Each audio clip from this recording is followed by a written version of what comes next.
So when we talk about air pollution, we often talk about what you can see, the soot in the air, the ash in the air, the haze that obscures our ability to see the mountains around Seattle or something like that. And it turns out that visibility, that haze, is associated with some very small particles, less than 2.5 microns, tiny fraction of a human hair, hundredths of a human hair in diameter. Actually, you can't see the individual particles, they're so small. But when there's a lot of them, you can begin to see this haze. These very small particles can be inhaled deeply into the body. They can get into the very narrowest passages of the lungs, and there's reason to believe that some of them even can pass into circulation. They're so small.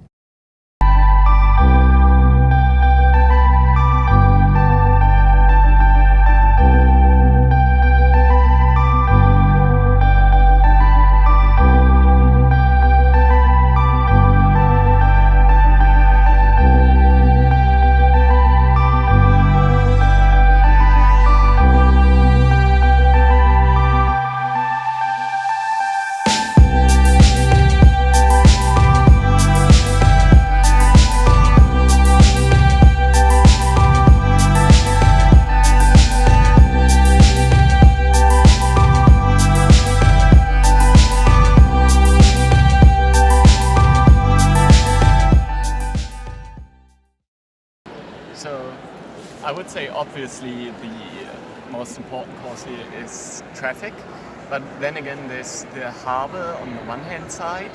Yes, I think so. So sometimes due to that it's kind of close to the seaside, on windy days you might not notice, but on calmer days I think actually the pollution kind of stays in the city, and I mean there's just a lot of traffic going on, so I think it is quite a severe problem, yeah. But I think there's two sides to that problem. First of all, just cutting down on the means that cause that pollution, so just get the traffic out of the city, less traffic, and then more efficiency. So other engines, for example, other kind of technology that produces less pollution. So that depends a bit on which side you are. You could either argue that governments should impose rules and limitations for CO2 pollution, for example, or the government could just be more encouraging to innovators and establish policies that really push forward and drive innovation. Yeah. And well, I think I'm kind of in the middle between those two. I think the NGO's role is kind of difficult to determine here. I think what's really important is to raise awareness for the topic or for the issue.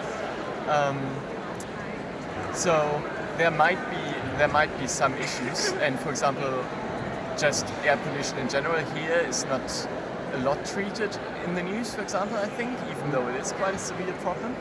So NGOs should just point their finger to the issues that are, well, underestimated by the government and too little treated.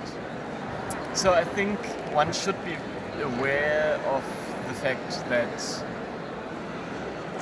behavioral changes on the micro level actually have quite a huge impact. So the consumer itself can change and contribute to the solution of the problem just by its own actions. Brilliant. Thank you for your time.